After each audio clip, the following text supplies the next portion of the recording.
श्री गणेशाय नमः।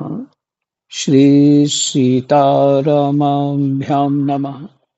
श्री हनुमते नमः। श्री उमापते नमः। श्री गुरुवे नमः।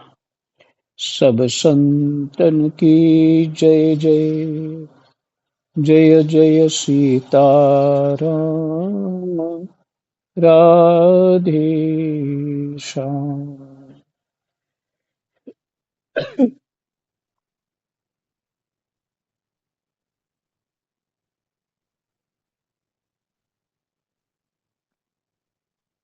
एकादश स्कंद 20वां अध्याय।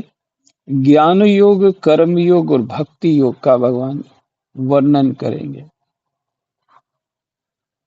वर्णन तभी करेंगे जब उद्धव जी प्रश्न करेंगे।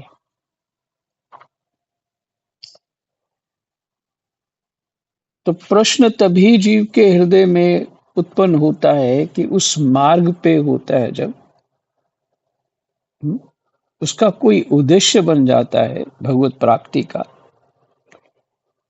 तो उस मार्ग का रास्ता पूछता है। तभी प्रश्न बनेगा कि कैसे जाऊं, कहाँ जाऊं, क्या होगा। तो हमें तो उस मार्ग पे ठीक से है नहीं, तो हमारी जिज्ञासा, जैसे उद्धव जी की जिज्ञासा है, वो कैसे संभव है। इसलिए सत्संग सुनने से जीव का लोक परलोक भी बन जाता है और परमात्म प्राप्ति हो जाती है। लोक और परलोक ना भी बने पर भगवत प्राप्ति हो जाए, जिसमें 19वें अध्याय में भगवान कह रहे हैं कि उत्तम लाभ क्या है। वो कहते हैं मेरी श्रेष्ठ भक्ति ही उत्तम लाभ है।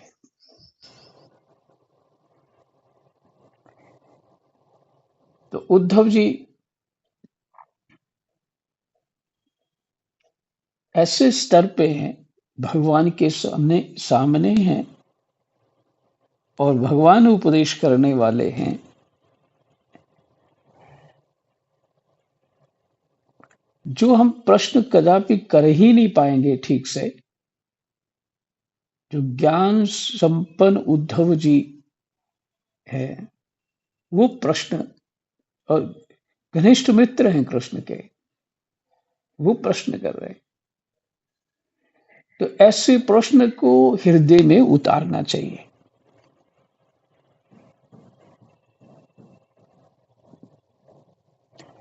तो इससे तो उद्धव जी ने बहुत सारे प्रश्न किए। पहले प्रश्न को हृदय में उतारना है, तो फिर उत्तर जो है हृदय में बैठेगा। सिर्फ उत्तर ही सुन लेंगे तो हृदय में उत्तर ठीक से बैठ नहीं पाएगा। गीता जी में अर्जुन जी ने प्रश्न किए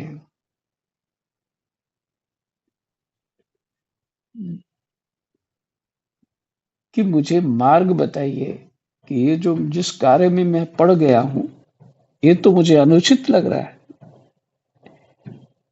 उचित क्या है वो बताइए।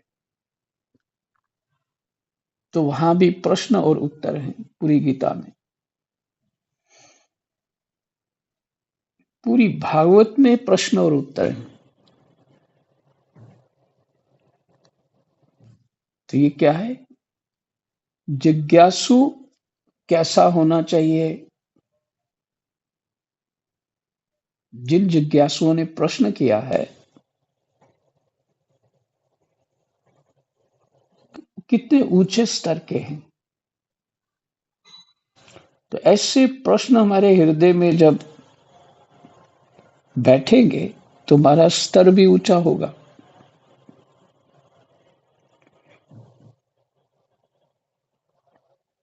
तो इसलिए बहुत बहुत ध्यान पूर्वक प्रश्न को हृदय में बिठाना चाहिए।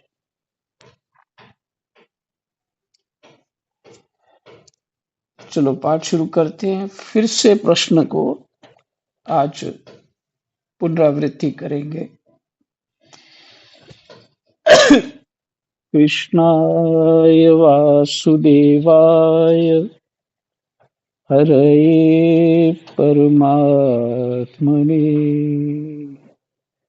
प्रणतः क्लेशनाशाय गोविन्दाय नमो नमः।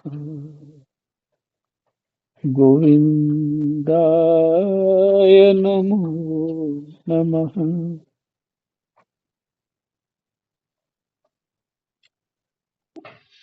उद्धव जी ने कहा, कमल नयन श्री कृष्ण, आप सर्वशक्तिमान हैं, आपकी आज्ञा ही वेद है।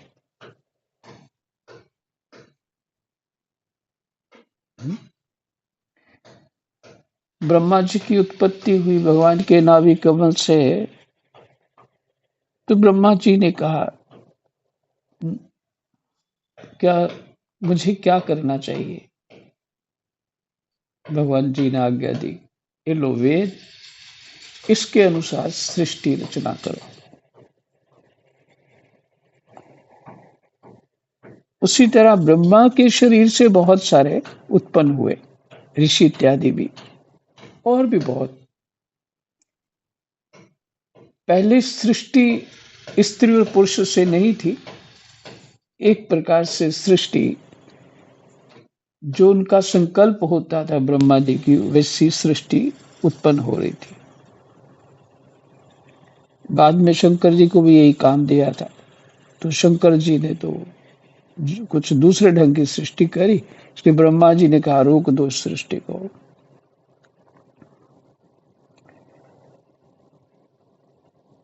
तो वेद आज्ञा है क्या करना चाहिए, क्या नहीं करना चाहिए। तो वेद में गुण और दोष बताए गए हैं।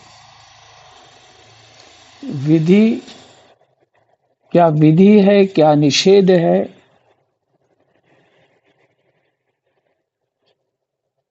ये सब बताया गया है।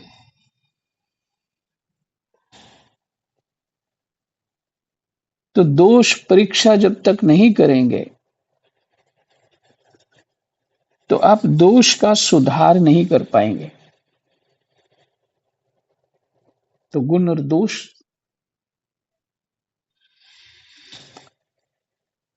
उद्धव जी कहते हैं, देखने पड़ते हैं।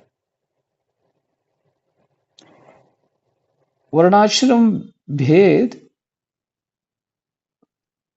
वर्ण का भेद और आश्रम का भेद। अब तो आपको याद हो ही गया होगा कि वर्ण किसे कहते हैं और आश्रम किसे कहते हैं। प्रतिलोम और अनुलोम रूप वर्ण संकर कर्मों के उपयुक्त और अनुपयुक्त, ऐसे जो प्रतिलोम अनुलोम विलोम ये हैं जो उत्पन्न होते हैं, जिनको वर्ण संकर कहते हैं, उसमें लोम और विलोम में यही फर्क है। नहीं, प्रतिलोम और अनुलोम क्या फर्क है? किसी की माता उच्च जाति की है और पिता निम्न जाति का है, किसी का पिता उच्च जाति का है और उसकी पत्नी निम्न जाति की है। तो ये भेद होता है सिर्फ, इसलिए प्रतिलोम और अनुलोम होते ये वर्ण संकर हैं। इनको क्या करना चाहिए, क्या नहीं करना चाहिए। द्रव्य देश आयु और काल तथा स्वर्ग और नरक के भेदों का बोध भी वेदों से ही होता है। स्वर्ग क्या है, नरक क्या है। एक तो बात इसी में सत्व गुण ही स्वर्ग है, भगवान उत्तर दे रहे हैं। तो सत्व गुण की ओर बढ़ना चाहिए। हम्म? अब किस तरह से कहें, कभी कभी ऐसा होता है, कोई कारण नहीं होता, अचानक से कोई दिव्य सुख होने लग जाता है।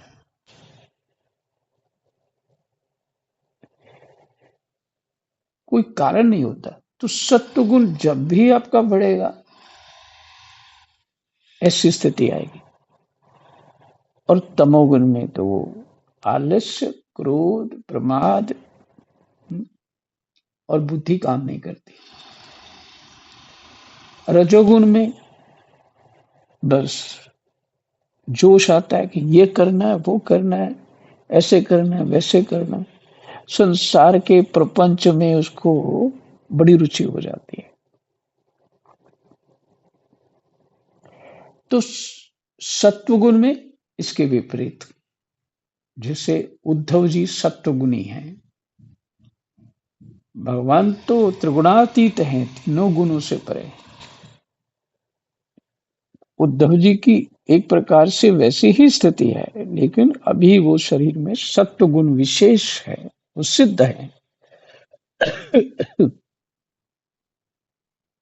ऐसे महापुरुषों का जो अपने आप में ही आनंदित रहते हैं, ऐसे महापुरुष जो है प्रश्न कर रहे हैं, करना भी चाहिए। भगवान जी से और क्या बात करेंगे, उनके भजन साधन की, उनके प्रेम की बात करेंगे।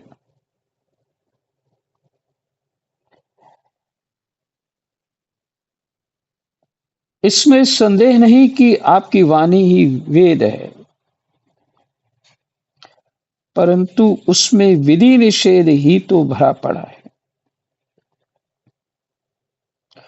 यदि उसमें गुण और दोष में भेद करने वाली दृष्टि ना हो, यदि उसमें गुण और दोष में भेद करने वाली दृष्टि ना हो, तो वह प्राणियों का कल्याण करने में समर्थ ही कैसे हो।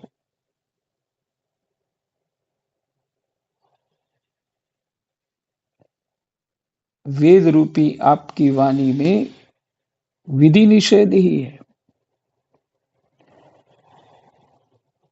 तो गुण और दोष को तो देखना पड़ेगा ना, उसका भेद समझना पड़ेगा ना, गुण क्या है और दोष क्या है। तो अगर ऐसा नहीं करेंगे, तो प्राणियों का कल्याण करने में ही समर्थ कैसे हो आपकी वाणी। सर्वशक्तिमान परमेश्वर,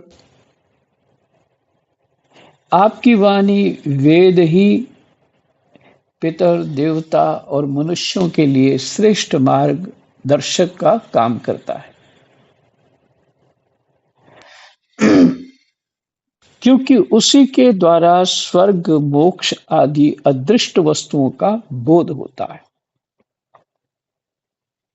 यहाँ अदृष्ट शब्द प्रारब्ध के लिए भी आता है।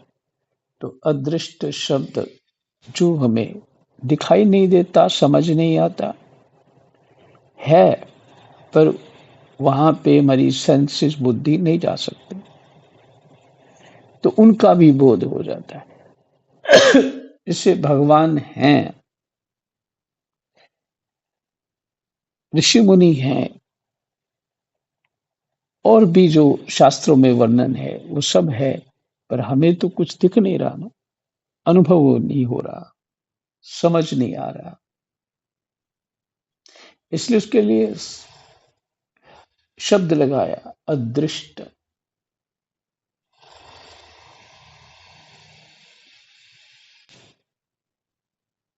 स्वर्ग क्या है, मोक्ष क्या है, अदृष्ट क्या है, उसी से बोध होता है आपकी वाणी से।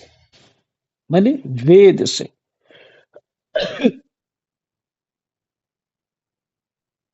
इसमें ये थोड़ा चित्त में आ गई बात, तो वो बता देता हूँ कि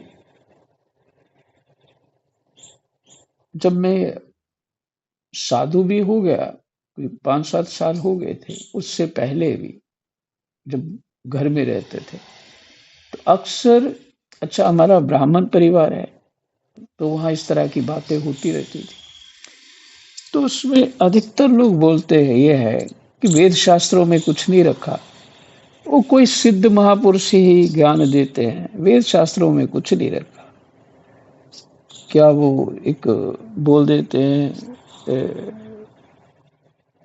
वो बुल्ले शाह के कुछ पढ़ पढ़ पोथी पंडित बया, पता नहीं क्या क्या इस तरह का, आप सब समझ गए होंगे। तो वेद शास्त्रों से बच्चे तो वैसे ही कुछ जानते नहीं, कुछ समझ बोध बहुत कम होता है, तो वो मान लेते हैं हाँ ठीक कह रहे हैं। और हम भी मान के बैठे हुए थे। ये पंडितों ने शास्त्र लिखे हैं, ये जो इनको जैसी इनकी मानसिकता वैसे लिख देते हैं और बस उसी का पालन करते रहो, ये ठीक नहीं। पर भगवत कृपा से जब वैसे रास्ता तो भगवान जी ने बनाया, और वृंदावन पहुंच गया जब, तब तक थोड़े थोड़े मैं 9 साल तक भक्तमाल की प्रभु कृपा से कथा सुनता रहा।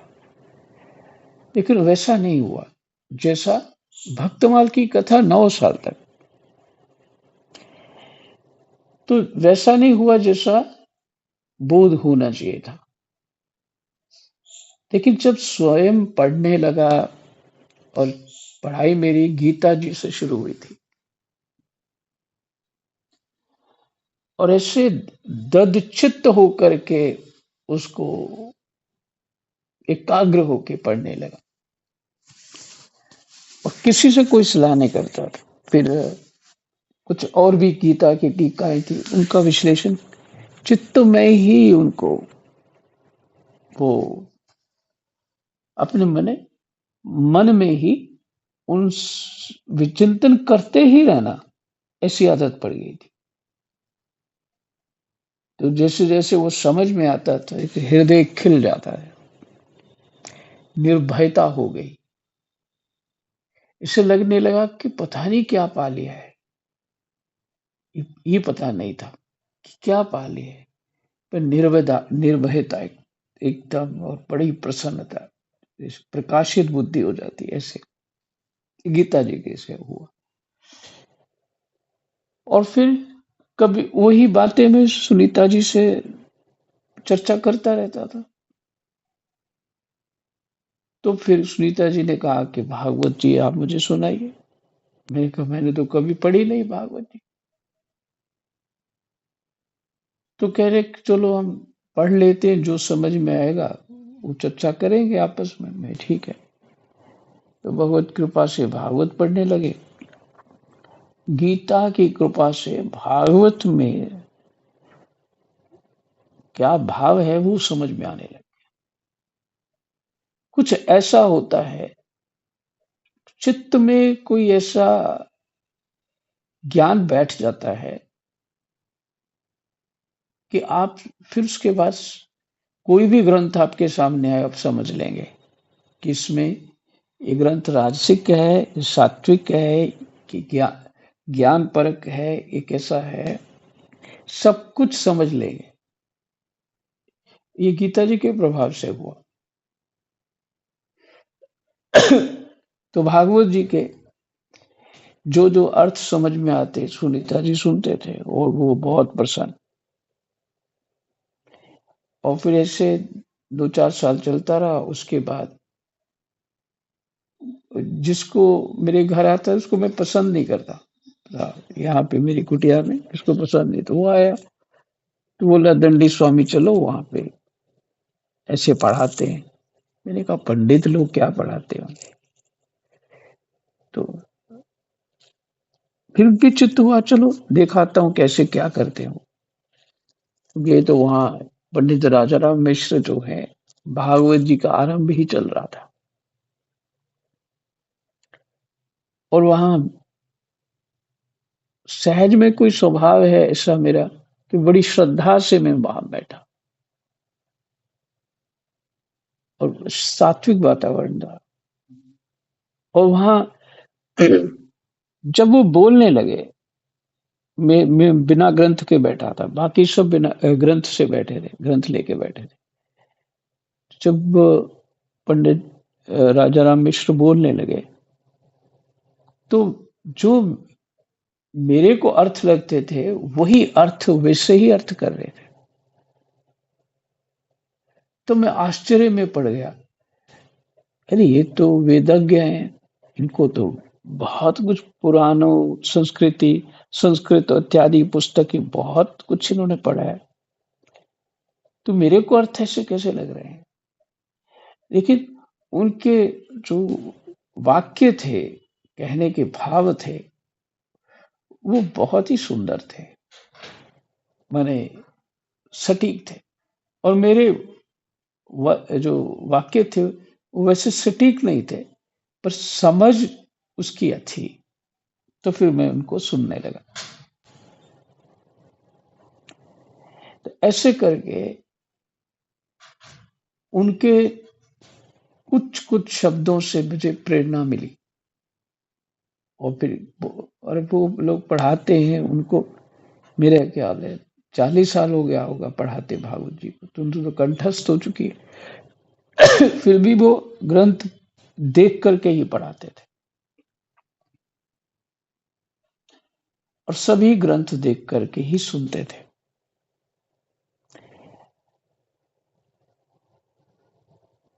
तो जब उनके अर्थ मुझे, जो पहले से अभ्यास कर चुका था, वो समझ में आने लगे।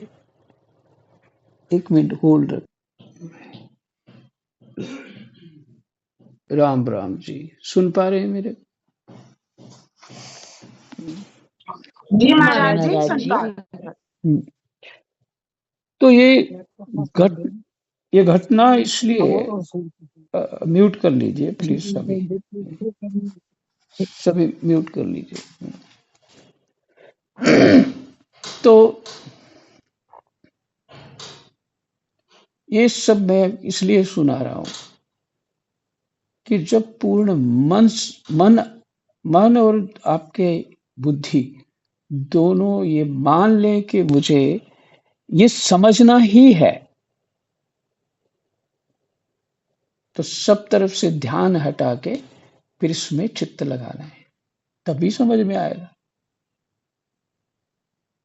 और ऐसे उड़ते उड़ते समझोगे ना, तो कहाँ घटाओगे? अपनी परिस्थितियों पे जाके वो घटेगा, अपनी परिस्थितियों में। और दूसरे के गुण दोष ही देखते रहेंगे, और अपने आप को अच्छा मान के बैठे रहेंगे। ये साधन अपने लिए, दूसरों के लिए नहीं है। कोई भी भजन साधन अपने लिए होता है, अपने दोष निकालने के लिए होता है। शुद्ध तो हम होना चाहते हैं ना, तो बुद्धि हमारी वहां जाती है। सुन लिया कोई बात, अरे ये तो मेरे बच्चे को पता होनी चाहिए, बुद्धि फिर उधर चली गई। कोई और बात सुनी, हाँ ये पहले मैंने ऐसे सुनी थी, बुद्धि फिर उधर चली गई। तो बुद्धि अपने जिस मार्ग पे यहाँ होनी चाहिए वहां नहीं है। इसलिए पूरे मनोयोग से सुनना चाहिए। भगवान ने इसलिए कहा अर्जुन को, जब उन्होंने कहा कि जो गीता जी का मुझे आपने पहले उपदेश किया था वो फिर से कर दीजिए, तो भगवान बोले कि वैसी स्थिति अब नहीं है तेरी, और मैं भी ऐसी स्थिति में नहीं हूं, क्योंकि अ, अर्जुन तो समर्पण कर चुका पूरी तरह से, और भगवान, और कोई चारा भी नहीं, कहीं और बुद्धि नहीं उसकी। तब भगवान से प्रार्थना करते हैं, प्रभु मुझे आप उपदेश करिए। अब देखिए इतना एकाग्र होके उस युद्ध में उसने उपदेश सुना, और भगवान जी इसलिए एकाग्र हो गए कि अर्जुन कैसी दयनीय अवस्था में आ गया है। तो उनके विचित्र जो है, भगवान के तो कोई भी कुछ नहीं होता, लेकिन उस सारे अर्जुन के लिए लीला उन्होंने जो अपनी मन और बुद्धि चित्त एकाग्र करने की बात कही, वो अर्जुन के लिए कही। तो मुख्य बात है कि अर्जुन की वैसी स्थिति नहीं है जैसे पहले थे, तो अपनी स्थिति वहां बनानी पड़ेगी, तभी कुछ समझ में आएगा। ये तो उड़ता उड़ता ज्ञान है। सुनने के बाद भागवत जी वैसे चंचल चित्त शांत हो जाना चाहिए, है ना, और वो चंचलता जाती नहीं। इधर ज्ञान भी, इधर प्रसन्नता भी होती सुन के, पर चंचलता हम रोक नहीं पाते। खैर, तो यहाँ किस बात के लिए मैं ये बात बीच में आ गई, वही भूल गया, क्योंकि उसी के द्वारा स्वर्ग मोक्ष आदि अदृष्ट वस्तुओं का बोध होता है, आपकी वाणी से। हाँ, ये था पॉइंट मेरा, कि ये जो कहा जाता है वेद शास्त्रों में कुछ नहीं रखा, ये पूरी तरह से गलत है। और आज अब मेरी समझ ऐसी हो चुकी है कि मेरी ही समझ नहीं, और जो विद्वान लोग हैं वो भी यही कहते हैं कि वेद के अतिरिक्त कहीं भी आपको परमात्मा का स्वरूप समझ नहीं आएगा।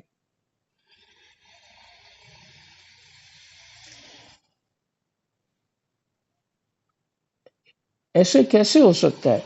बंजर जमीन पे कोई बीज कैसे डाल सकता है? कोई महापुरुष की कृपा भी चाहिए, तो बंजर जमीन पे बीज नहीं डाल सकता वो। इसलिए हमें अपने साधन भजन में तत्परता से लगे रहना चाहिए, तो कोई कृपा कर देगा। और उससे कोई उसको आपसे कोई लेना देना है ही नहीं, क्योंकि वो तो सर्वत्र आत्म स्वरूप जानता है सबको। अज्ञानी को भी वो आत्म स्वरूप जानता है, लेकिन वो देख लेता है कि ये इसकी ये चाह है, उसमें लगा हुआ है, साधन भजन की चाह है, तो कोई भी अदृश्य शक्ति उसको कृपा कर देगी।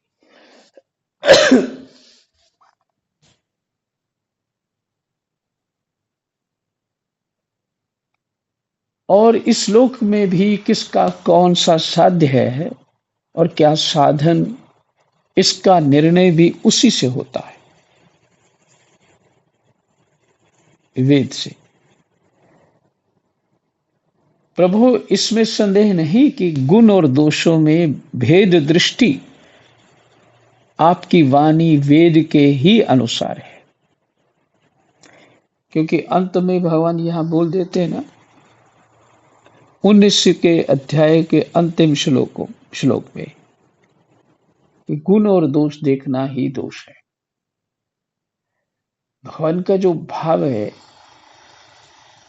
वो तो अंतिम स्थिति बताने वाला है।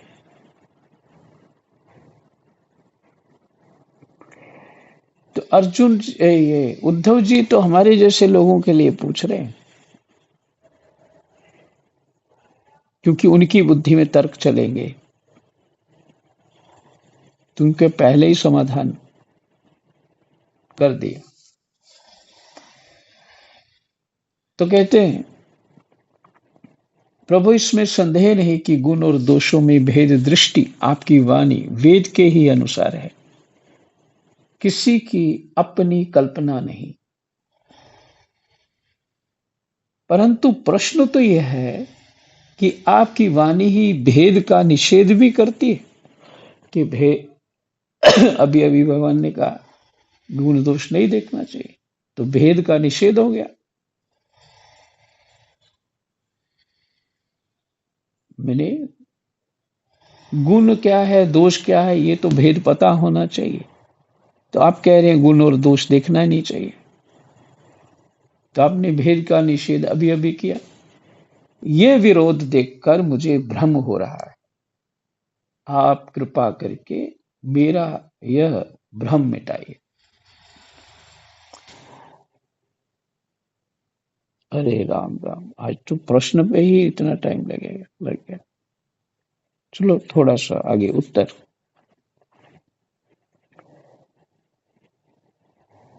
भगवान श्री कृष्ण ने कहा, प्रिय उद्धव, मैंने ही वेदों में एवं अन्यत्र भी मनुष्यों का कल्याण करने के लिए अधिकार अधिकार भेद से 3 प्रकार के योगों का उपदेश किया है।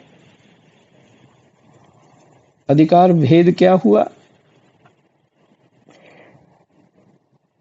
कि जिसका जितनी क्षमता है, जैसी रुचि है, उसके अनुसार ही मैंने 3 प्रकार के योगों का उपदेश किया है।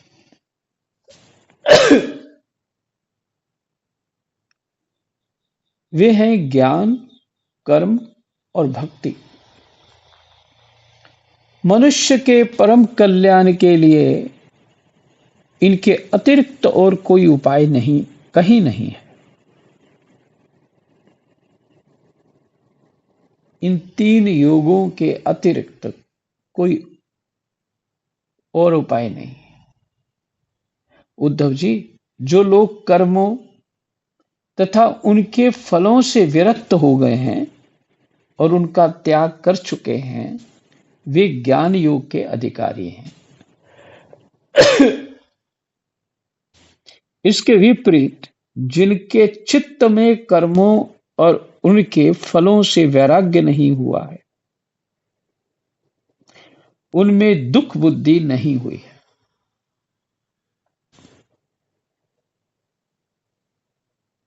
इसके विपरीत जिनके चित्त में कर्मों और उनके फलों से वैराग्य नहीं हुआ है, उनमें दुख बुद्धि नहीं हुई है। वे सकाम व्यक्ति कर्मयोग के अधिकारी हैं।